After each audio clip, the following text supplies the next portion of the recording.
Welcome to I Choose You, the community and health benefits of Pokemon Go. I'm Bragg, I'm half moderating, half interjecting here today, and I've got the panel here. Yay!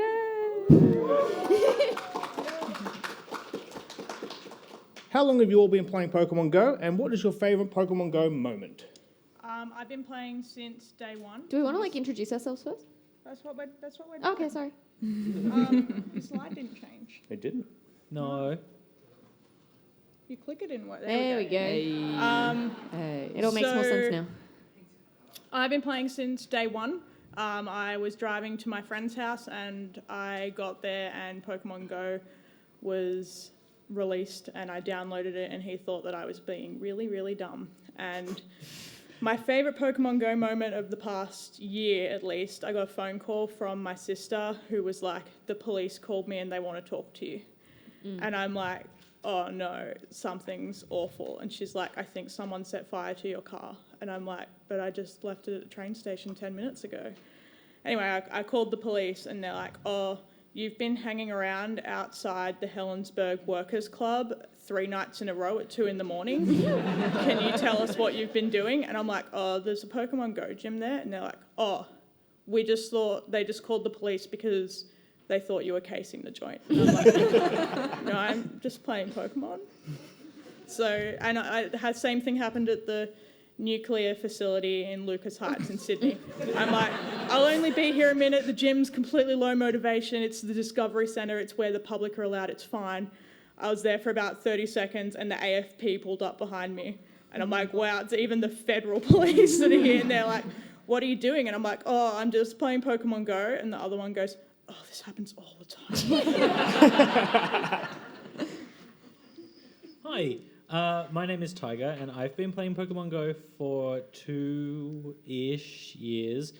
And my favourite Pokemon Go moment of the last 12-ish months is when they accidentally released the blue and pink Shellos globally for a couple of days, and I was at my desk at work, and I happened to open the app and I saw the silhouettes appear on the radar, and I just called out to my boss, I'm sorry, I just have to go somewhere really quickly.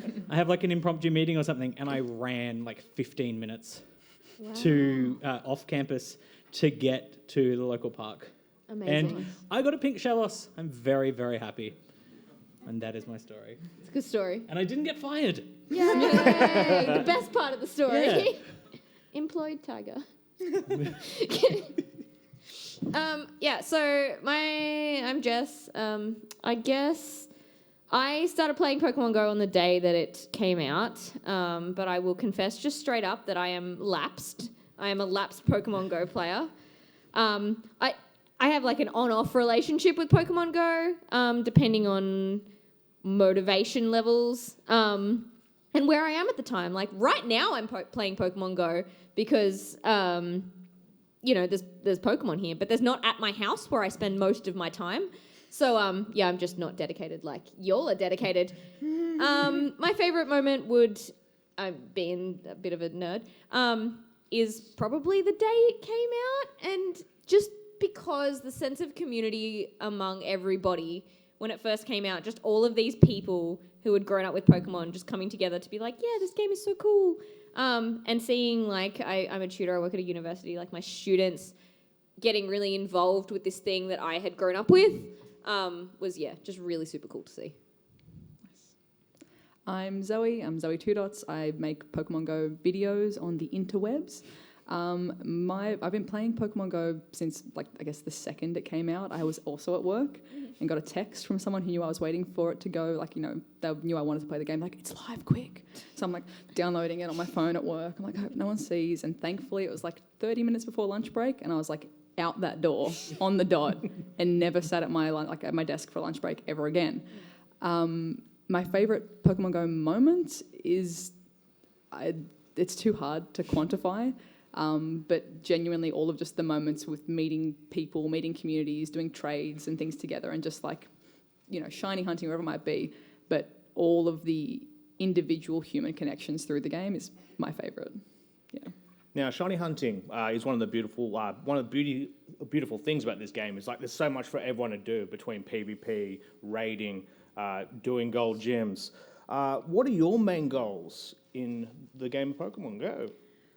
So for a while, my main goal was gold gyms, and then I got to about 100 gold gyms, and then I was like, I'm getting a little bit bored of this, and then they released field tasks, and I'm like, F yeah, I'm gonna do these field tasks. Your slide didn't change again, and I worked really hard on making all those really, really cute icons. Well, I didn't make them. I made them sit on the slide. I did not make those. I'm not going to make that claim. So I got to 10,000 field tasks, and then I'm like, oh, well, now I've done that. And then my community in Wollongong has a haul of hundo for whoever can get to 100 million XP. So I managed to get to that. I was the 4th person to get to that, so I just missed out on a medal. So I hit 100 million XP, and then I'm like, well, now what? So now I've gone back to gold gems, and I just hit my 300th gold gem. Damn. Nice. Well, I have a gyms lot are of free okay. time. My goal in playing, I have 2 major goals. My first one is to build a 3-star living dex. I would make it a 4-star living dex, but I have other things that I have to do. I'm getting really close to that. The only thing I'm missing from Gen 2 is a Heracross.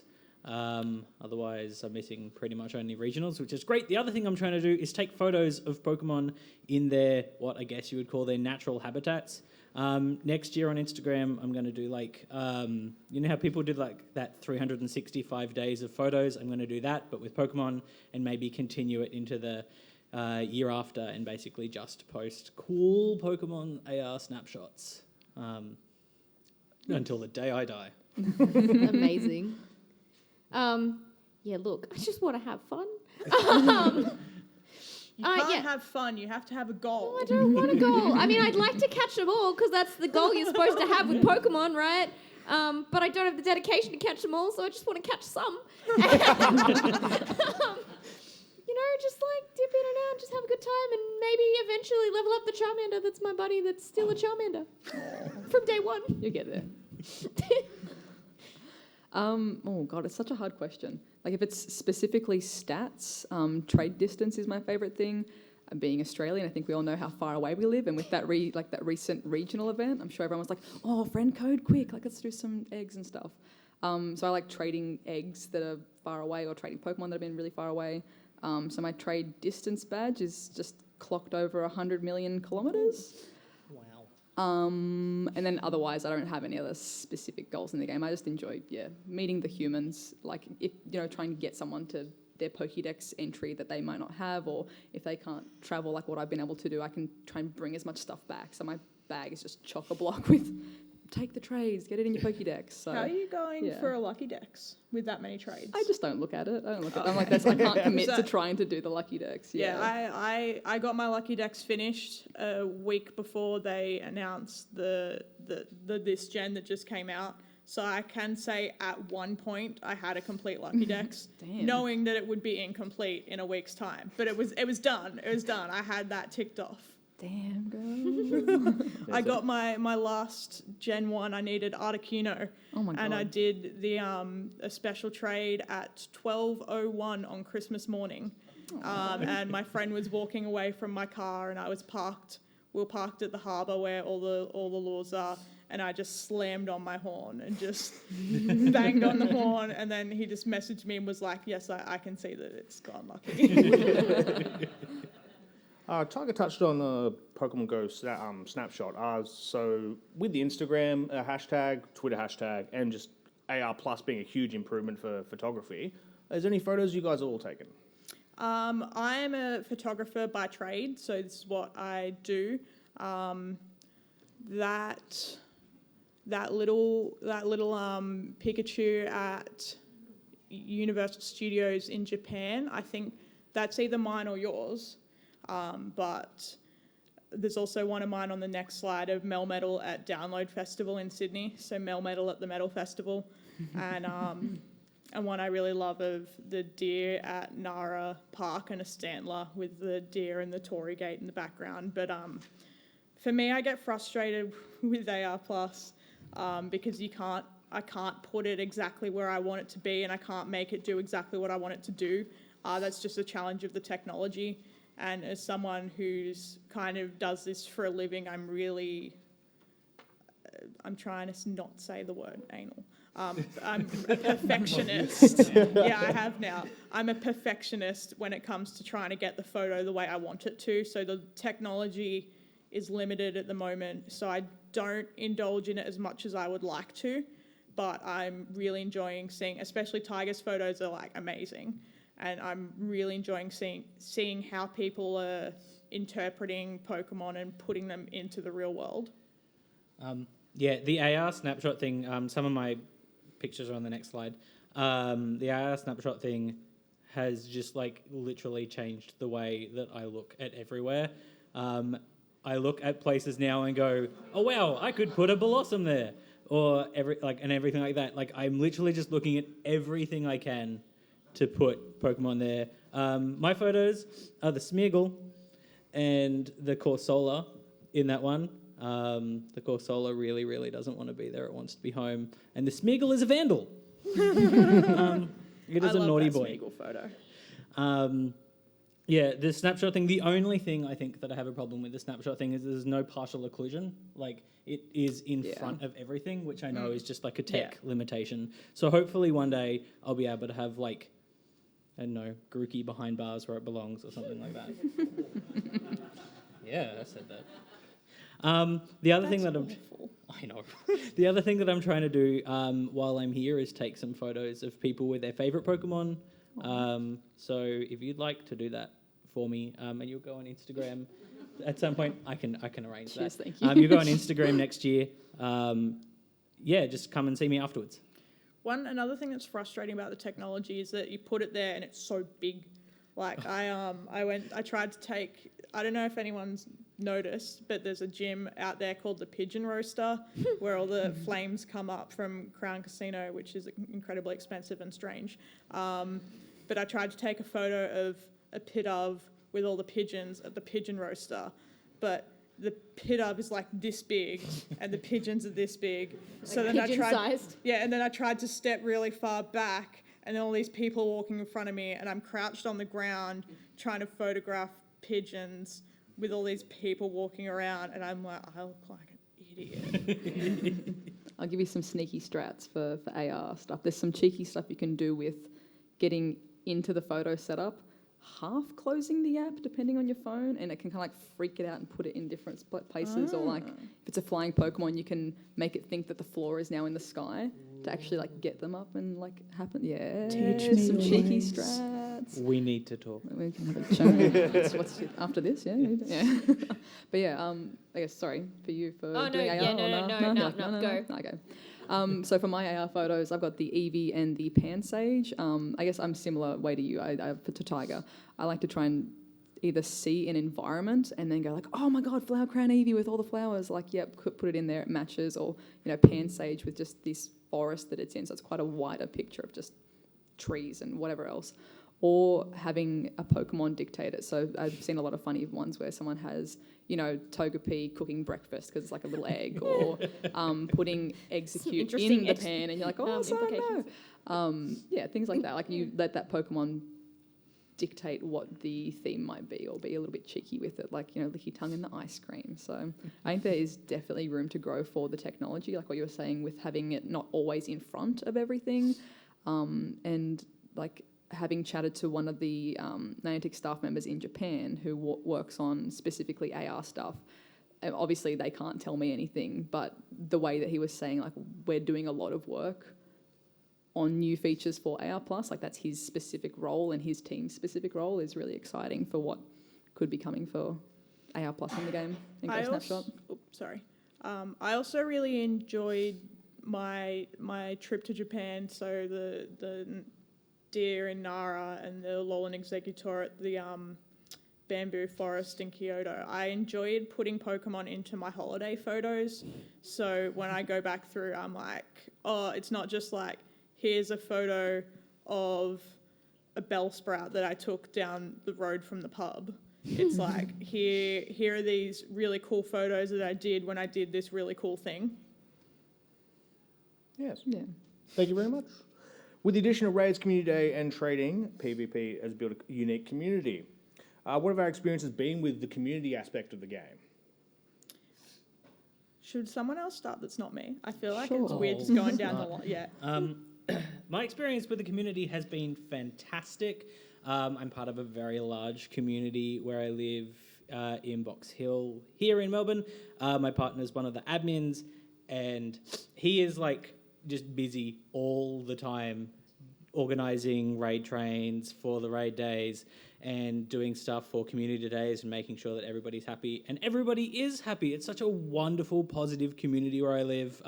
We've got people ranging from like teeny, tiny humans, children, I think they're called. Small Yeah. humans, tiny humans. To like 80-year-old people who have emigrated here from like Southeast Asia and places like that, all coming together and playing together and handing us their phones and going, I'm sorry, I can't catch this. Can you catch it for me? And everybody's so happy and talks to each other and isn't afraid to make friends with somebody who they probably would never have made friends with before, and we all share tips and strategies, and it's like literally the best thing ever. Yeah, I think the community, just again, the humans are what make the game like just that next level. I've had experiences where it's one of those things, I think, or even at the Safari Zone recently in Taiwan, there was a blip of 30 minutes where nothing was spawning, and I think every Australian's experienced that on a comm day for more than 30 minutes. But, you know, in that time we were just, you know, chatting and trading and, you know, talking about people's experiences. What's the favourite thing you've caught today? Or taking some AR photos, but all just, instead of looking at the phone for a bit, we were just talking about our common experience brought together because of Pokemon Go. It's crazy, really, when you think about it, that we're all in this room together specifically for the game. And I had another point, and it's blown out of my brain. Actually, I remember. It's a game as well that kind of transcends language in a way as well. So you have, you know, I know like 10 Pokemon names in Japanese, but then trying to help, like you're saying, like the 80-year-old grandma who needs to finish her Pokédex. She's like, oh, have you got Pachirisu? And I'm like, okay, I know that one.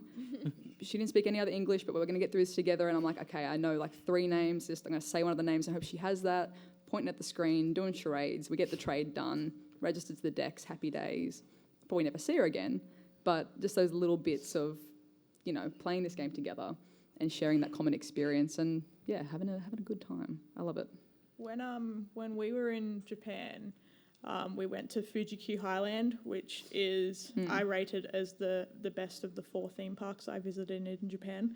But it was pissing down rain, so all the rides closed and everyone was really miserable, and we're just standing undercover outside the Starbucks watching the rain, catching some Pokemon, and this guy just comes up and just shows his QR code.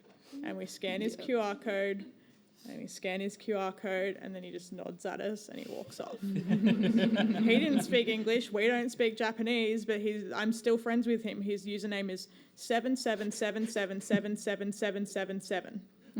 There could be more or less 7s, but it's a lot of 7s. And he's fantastic with gifts. Yeah, he's very good with gifts. I wish Pokemon Go would have in-game communication. I think that the community is really good, but the problem with homegrown communities is that they can get toxic, especially when admins, when people become admins because they were just the people who were there at the start, and then all their friends are admins, and then it can end up being one of those things where not the best decisions are being made. And I'm not saying that happens in every community or that that's happening in any particular community, but it is a risk that the community could do more harm than good sometimes.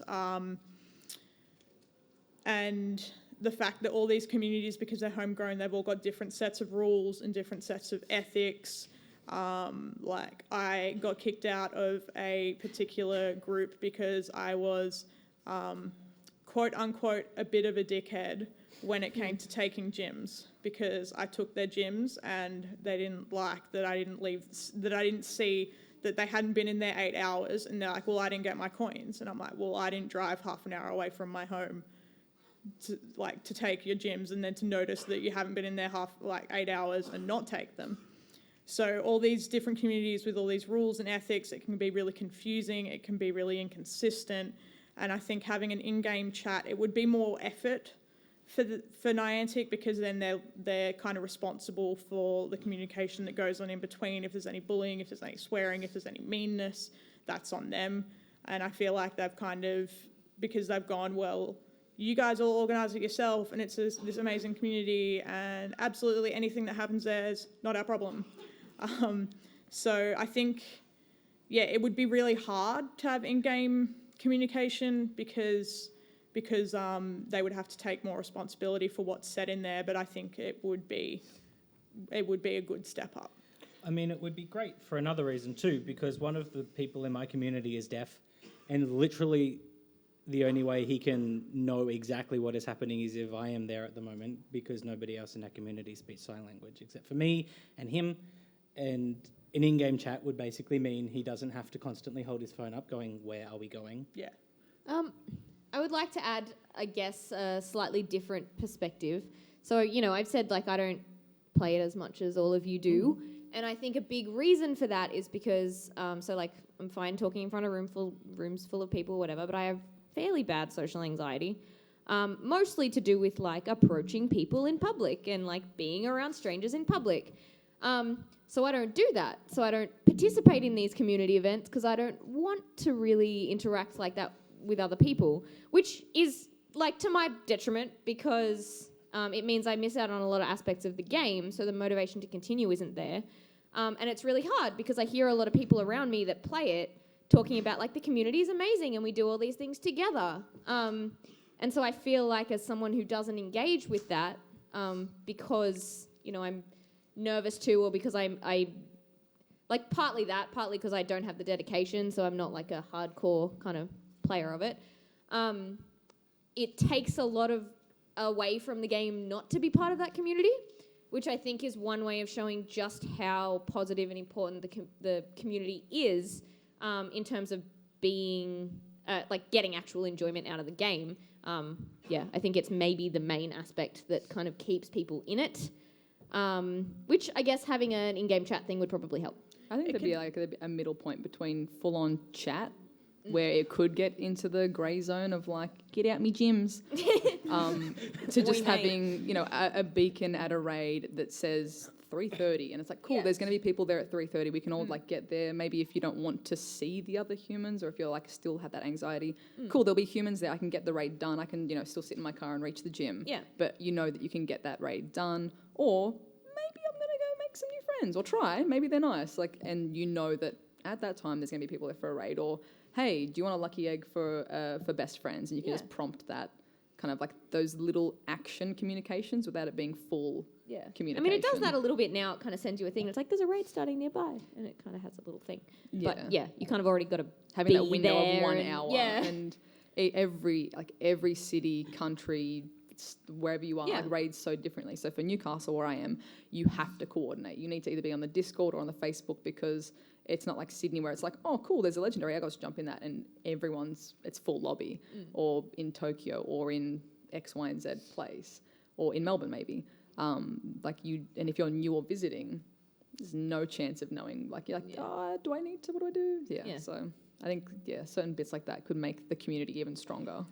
I also worry that, like you said, it's hard to approach groups of people. Some communities can be almost because the game's been out for three and a bit years now.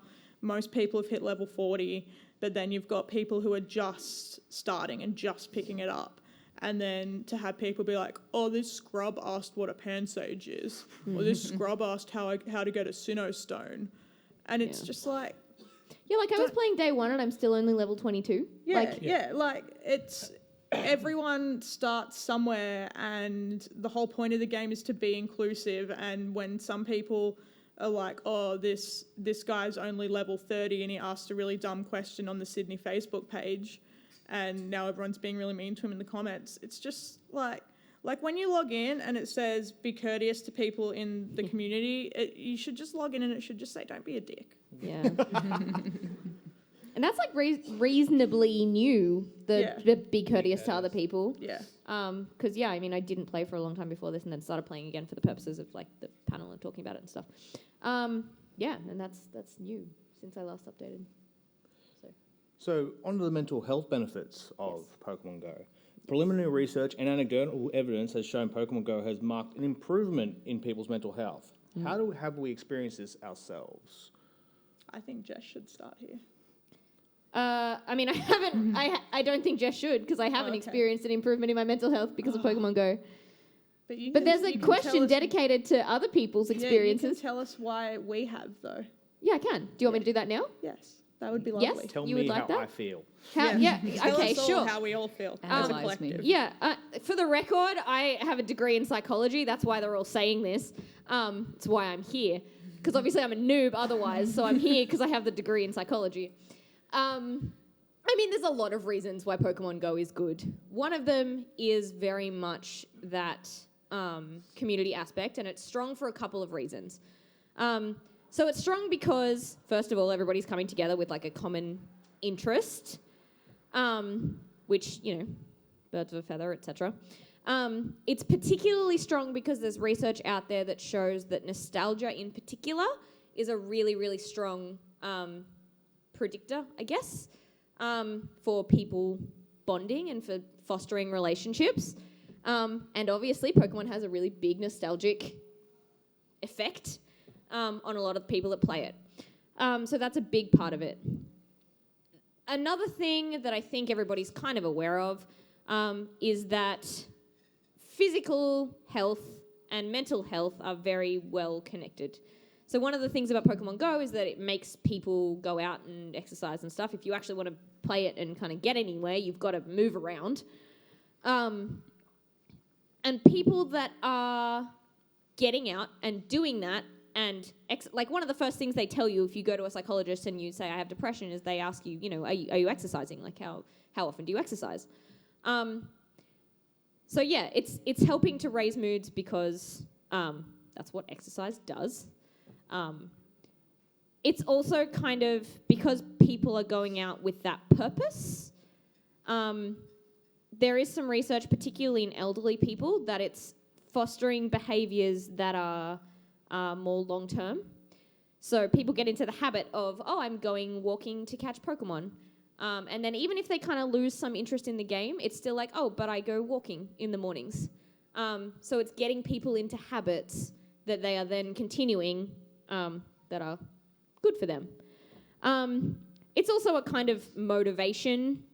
So it's hard to find that intrinsic motivation to get yourself up and go outside and interact with people and or, get that exercise. And this is giving you some kind of... Sorry, I have Pokemon open on my phone, so I keep looking at it. It's giving you a different kind of motivation. Like, no, if you go out, not only will you feel better about yourself, but you'll, catch this Pokemon. You'll restock your Pokeballs. Like, it's more powerful, particularly when you already struggle with that internal motivation. It really helps to have that kind of extrinsic motivation that makes you, go out, get this thing, until you can feel good enough within yourself to be like, no, it makes me feel good when I do that, so I'll do it. Absolutely. End of spiel. See, when the next generation drops and you see a shiny, a shadow on your nearby, and you're like, well, I wasn't gonna walk 4 blocks today, but I am now. Yeah, exactly. And then and then you're out and you're like, it's a nice day. Yeah. Like if I'm walking into town and I see that, I could go this shorter way, or there's like 2 streets that I could go this way, it's like, okay, well, there's 4 more stops on that one. Yeah, though, so. Exactly. Yeah. Well, absolutely. I was at home and when we had maps, which we won't talk about because they're illegal. 98% Snorlax spawned just down the road from my house, and it was my day off, so I was in my pajamas at 3:00 in the afternoon, as one is wont to be. And I put my socks and shoes on, and instead of being like, I'm just going to drive 200 metres down the road, I'm like, you know what? I'm going to walk there. And I said to my mum, I'm going to get a Pokemon. And she was like, you're walking? And I'm like, shh, mind your own business. And I marched out of the house and I marched down the road and I golden razzed it and I threw an Ultra Ball and it ran away. Oh. But you got some exercise, Britt. Yeah, but it made me very sad, as exercise usually does. Yeah, look, same. But I think I was going to say back to the original question as well with like how has it impacted us personally. So for me personally, before Pokemon Go came out, I was 2 years into like graphic design job, which is just sit at a desk all day basically and look at a screen. And I was at a point where my depression and anxiety were probably pretty much the worst point-ish. And I would just sit at my desk for the entire hour lunch break and just keep staring at a screen, but just scroll through, whatever. Scroll through Twitter, scroll through whatever. Watch YouTube videos and things like that. And then, as I said, like the second I had Pokemon Go, like, oh, it's out, downloaded, I never sat at that desk again for the next year and a bit when I was still doing it full time, because it was just like there was something to go out and do. I was out walking in the sun, out near the water, met new people. It's just like, oh, yeah, you playing this game too? Like, you want to catch some Pokemon? Yeah. And like just that, like as soon as it was time for a lunch break, boom, out. And it was just slowly you start to notice in yourself like, I'm feeling pretty good today. Yeah. I find today's a decent day. It's just that, getting you out of that routine or getting you into a healthier habit or environment. So even if I wasn't playing on a day, I'd still go out and sit in the sun and have my lunch outside in a healthier mental space than sitting at a desk and being like, oh, when's home time? So, yeah. I find myself being really creepy, and like if I'm walking around in public and I see someone on their phone, I'm like, what are they doing? Like if someone stopped on the side, stopped in a pathway, I'm like, I'll say to him, like, I bet they're playing Pokemon Go. If you see me look at them, they do this. And when they're not, they look at me and I'm like... That's much more wholesome. They can't be shady. They're just together playing Pokemon Go. Yeah, the mental health benefits, I've got bipolar and ADHD, and I've found that both of them are usually improved by Pokemon Go and by playing and getting out there and interacting with people. But I've also found that it can negatively impact my mental health. Believe it or not, I can be an abrasive personality. Shook. We went to primary school together. I've known Britt a really long time. Let's just be clear. Before I start heckling you, I just want to clarify that. I can be a lot to deal with, and I don't always get along with people, and that, sometimes I need to think, hang on, this is a game, and I need to take a step back from, because it's a bunch of people who are brought together by liking a mobile game. So I might have completely different values, ethics, background to someone, and our only, unifying fact is the fact that we both like Pokemon Go. And I don't like that person at all, and I'm stuck having to interact with them, and I often can't keep my mouth shut when perhaps I should keep my mouth shut. So sometimes I can find it can be not the best, and I need to step away for a couple days and cool off. But I've never dropped my streak. I won't lose my streak, but I will kind of take a step back from the community for a little bit and be like, okay, I need to focus on the game and not on the people. I mean, that's the thing with any game or hobby that you're heavily involved in, right? Is that you're going to have the shared interest of whatever game it is. You don't necessarily agree with that person on anything else. Yeah. So that's a healthy way to look at any kind of game. To just, when it's becoming a bit much, just step back. Yeah. I have ADHD as well. And one of the things that ADHD does is it makes you basically not be able to produce your own dopamine or norepinephrine or serotonin correctly. And let me tell you, this bad boy can fit so many positive neurochemicals in it.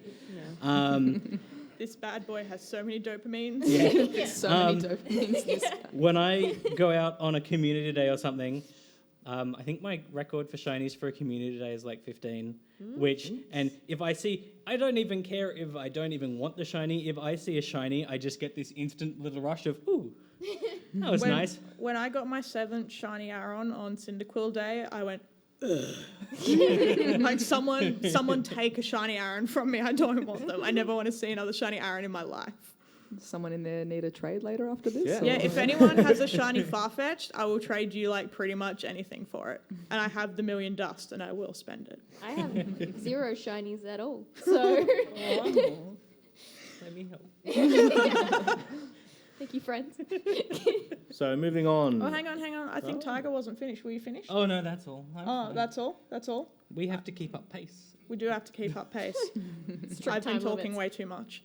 It's Okay. very easy. Keeping Yeah. the schedule is good for your dopamine levels too. It is.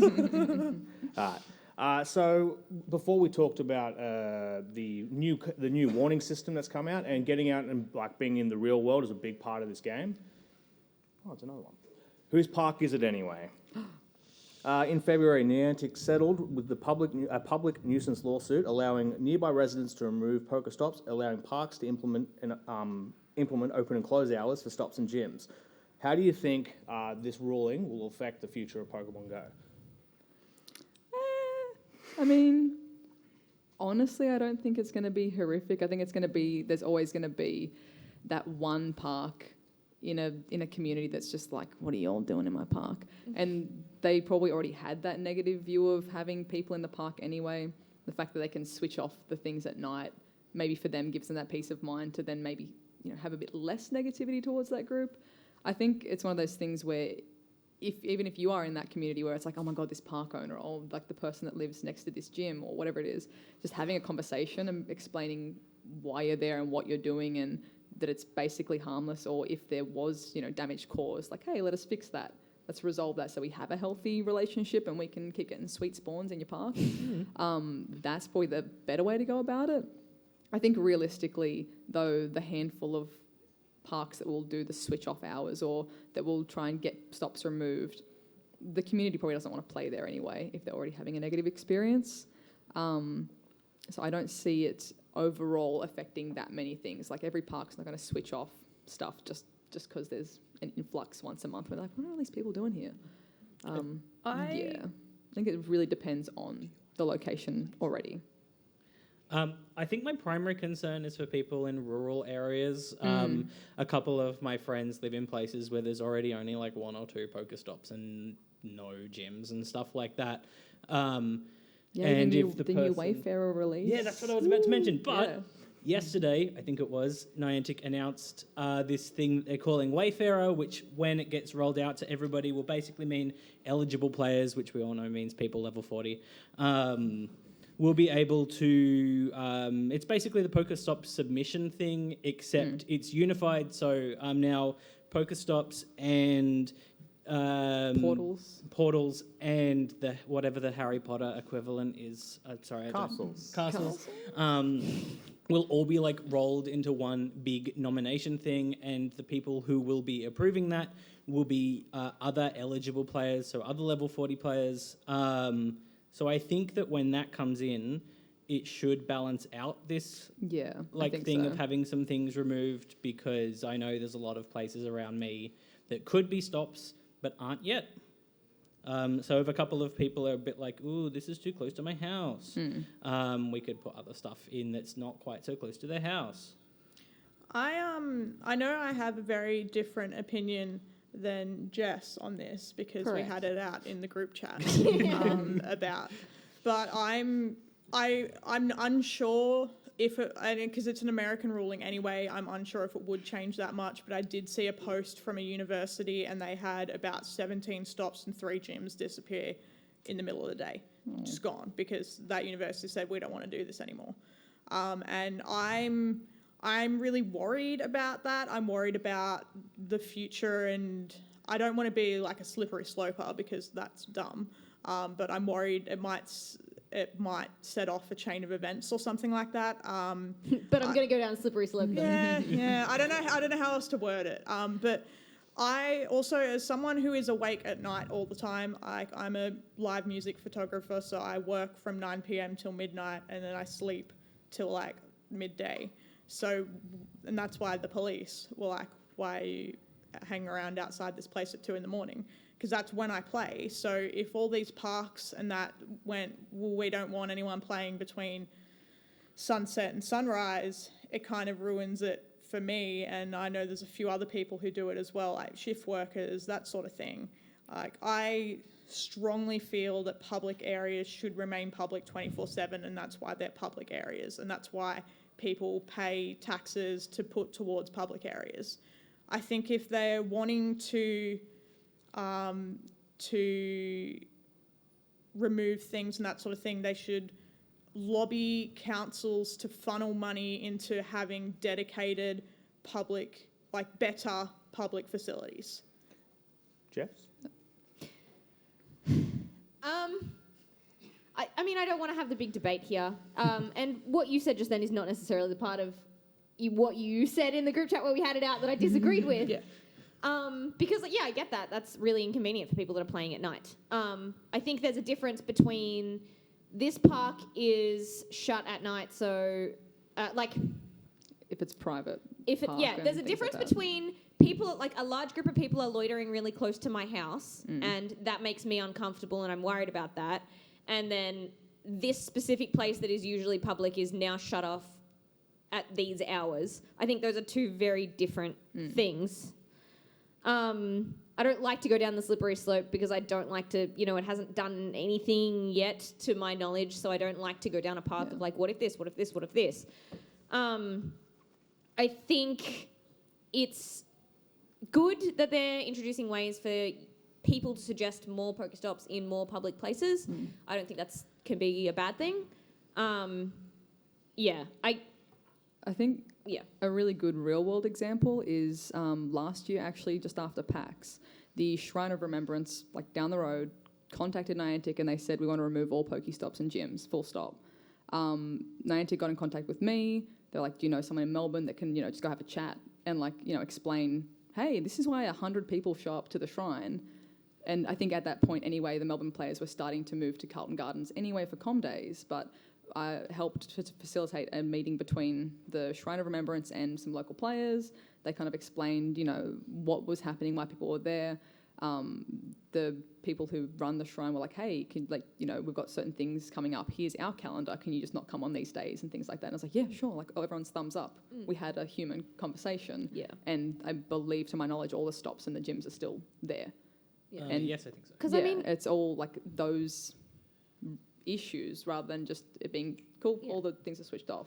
Like they do try to, Niantic actively tries to make people have a convo with their community to avoid having to get to the point where it's like, okay, now we have to, do the delete. I think where we differ, I mean, there's several places where we differ, but I think the main issue I have with this is when I look at, at the beginning it has this message that's like, be respectful of the real world and the environment that you're in when you're playing this game. Yeah. And I feel very strongly about okay, I care more about being respectful of my environment. And I'm not saying people that play the game aren't respectful of their environment, because there was a very good conversation that happened here and stuff.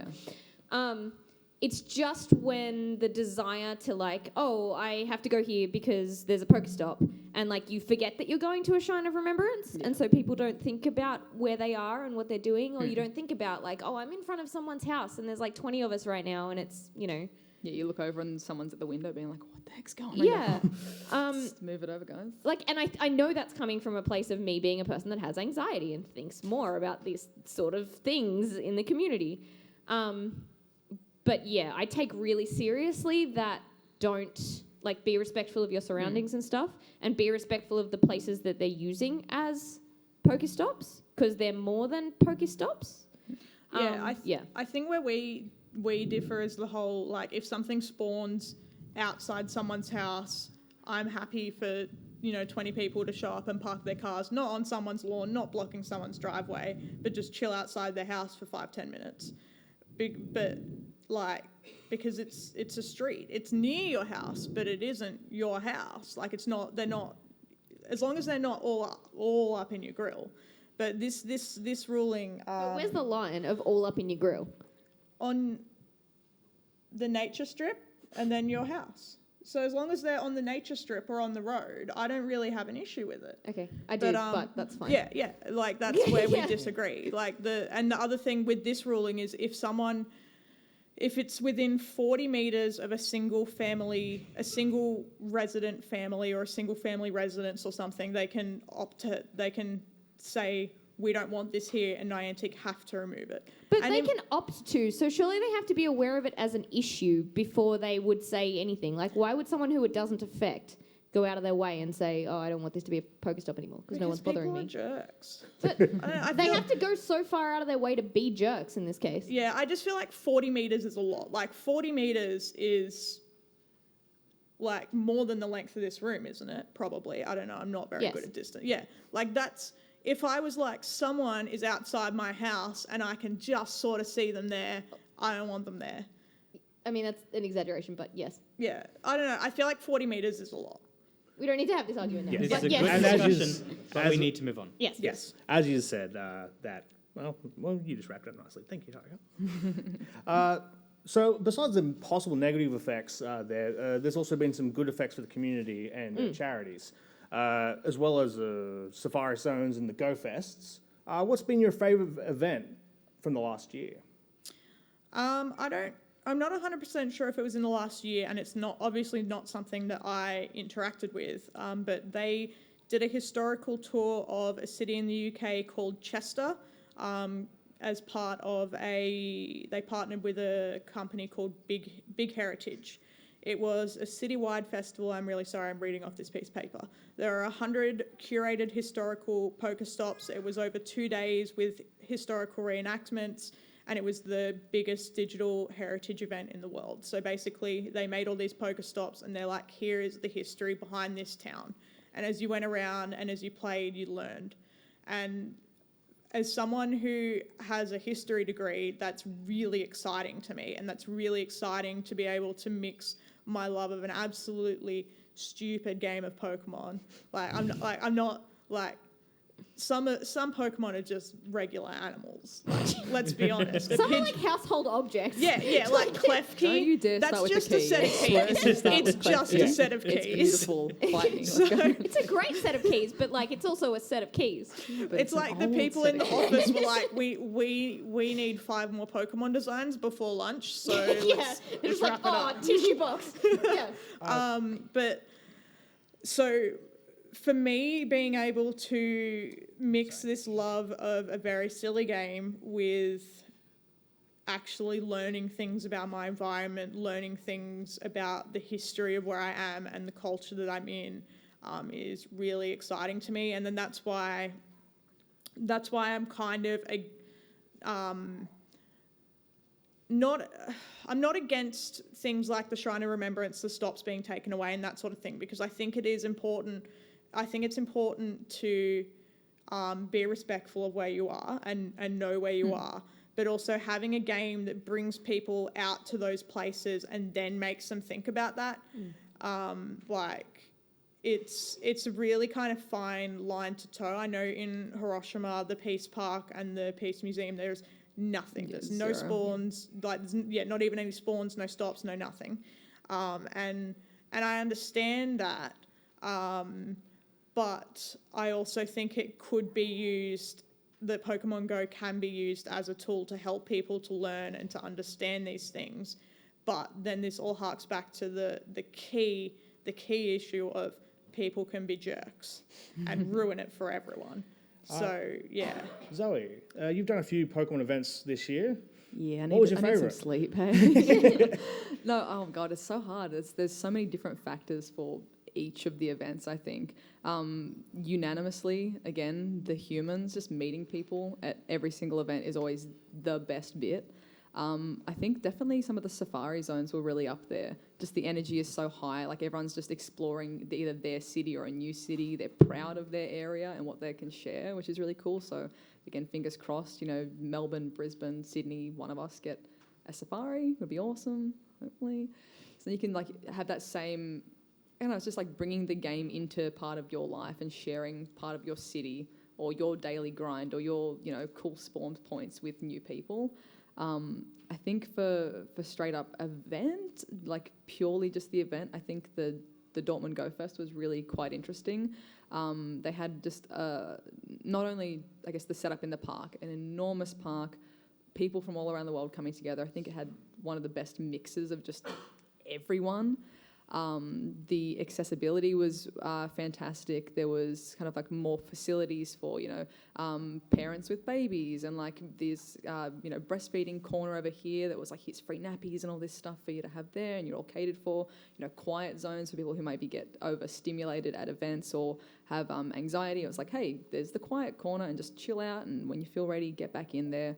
There's just like a lot of extra little bits and pieces that I hadn't seen at previous events that just kind of shows like Niantic is thinking about these things, and when they can facilitate it, they do.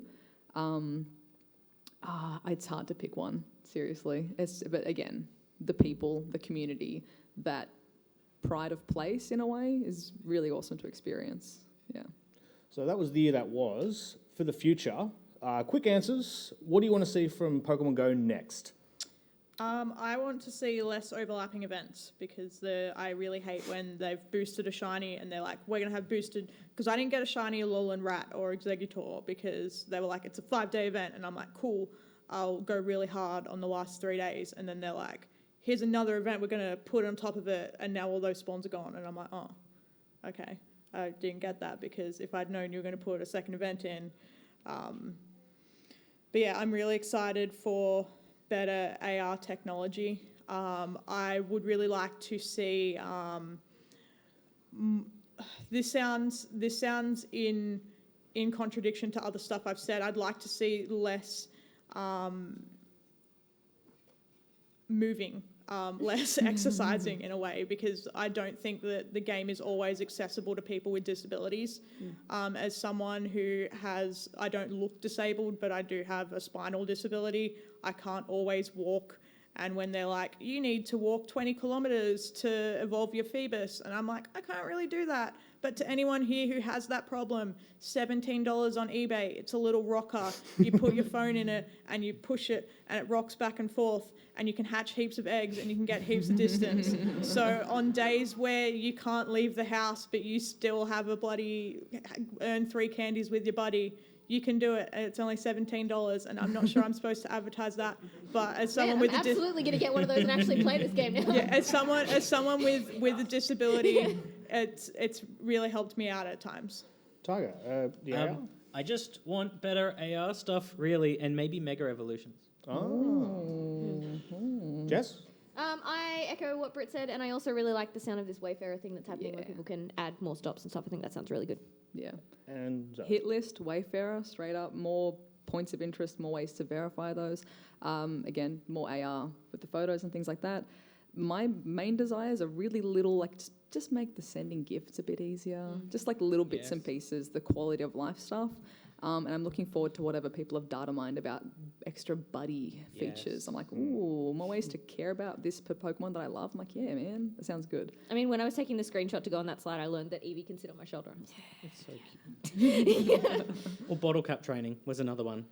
Which is basically being able to increase the IVs of a Pokemon using some kind of consumable item, so that my 0-star traded Feebas, which I may never get another one of, or my 2-star Mew, which I definitely will get another one of, can be 3 stars. I would absolutely love to see something that I thought of and then it completely disappeared out of my head, and I'm really embarrassed now. That's okay. I believe it was going to be Surfetched. You want Galon for I do want Surfetched. But while I am here, I do want to say I'm very, very sorry to the person yesterday I promised a Meltan box to, because I forgot to bring my Switch today, and I'm a horrible person. I also wanted to give a shout out. That's the natural leap between those two things, but okay. I wanted to give a quick shout out to the stall called Curious Empire. They're down near the EB Games booth. It's a lady who does her own designs of Pokemon shirts and stuff, and they're all really pretty. And I bought some yesterday, and I suggest that you go and check it out if there's still stuff really there. Cute. What's the location of that one? 'Cause that's really cute. It's kind of like across from the EB. If you know where Fall Guys is, it's right next to Fall Guys. Yeah, across from the EB Mega Store near the podcasting booth. They're really soft. Yeah, near the terrariums, yeah. Yeah, near the terrariums. There's terrariums? Oh my God. Yeah, man. that's so cute. Bye, Zoe. None of Thanks for them, coming out, guys. Bye. none of them have Dunsparce in them, so it doesn't matter. Yeah. Well, thank you very much, everyone, for joining us. That is the panel.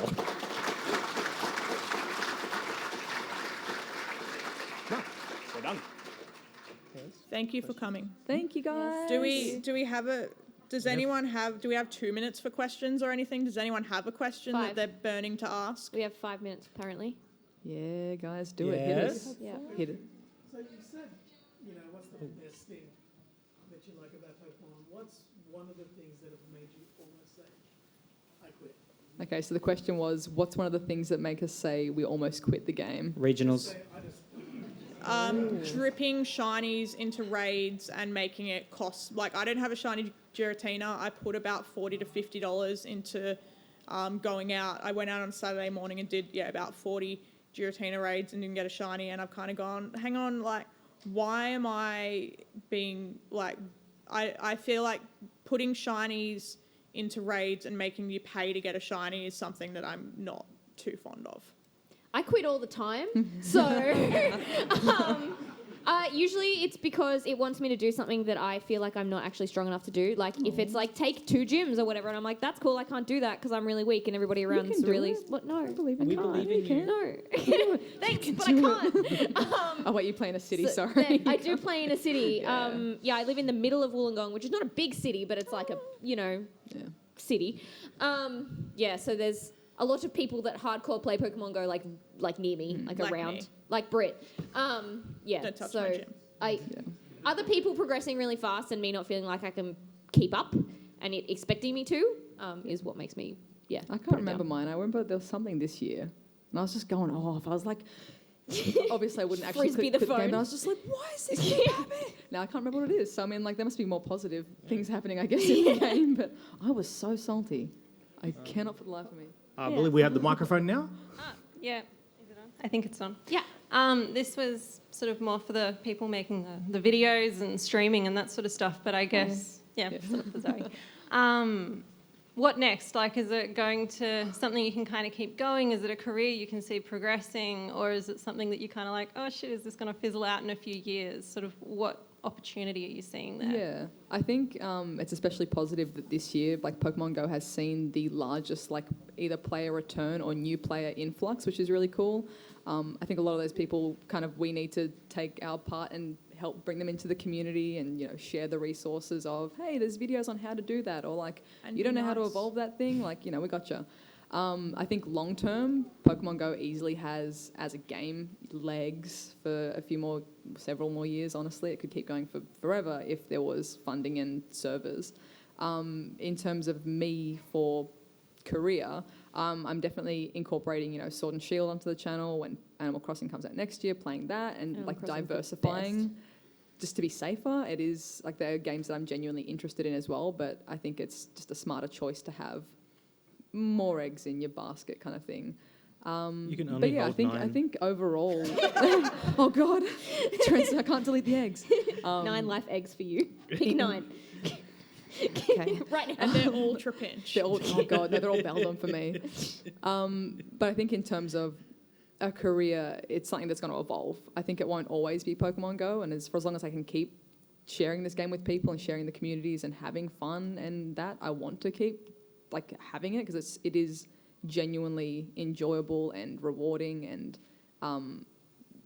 honestly, like the negatives are so small, just meeting wonderful new people all the time. So for as long as I can physically sustain that, I'm going to keep doing it. And then I guess catch me in 3 years when I'm like, oh my God, my channel's dying and I need to make money.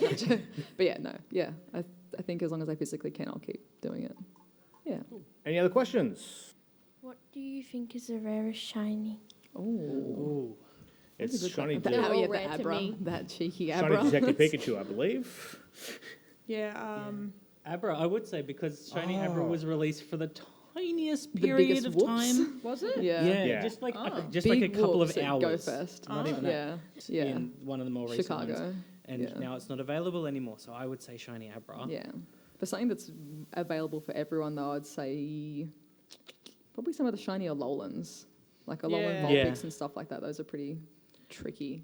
Any of the egg ones? I got a shiny Luffy hat Pikachu, which I was really excited for because he grinded really hard for it. And I was just, I was at a gig, I was shooting, and in between bands, I'm like, click, and then I'm like, oh, shiny Luffy hat. And then 5 minutes later on the same lure, I'm like, click, and I'm like, oh, shiny Poochyena. And sometimes I have really, really good shiny luck. And All the time. Yeah, I feel very bad. I got 3 shinies yesterday, and I feel quite bad about it because he gets no shinies ever. Trade, share. Come on, trade. Do it. If that's everything, thank you for coming. Thank you guys for coming I know out. that your PAX time is very limited, and I appreciate that you would come and spend time listening to me ramble, and I'm very sorry that I monopolised the panel. No, man. At least you play this game. I came up here and was like, hey, I suck at this game you all love, so I'm feeling pretty stressed right now.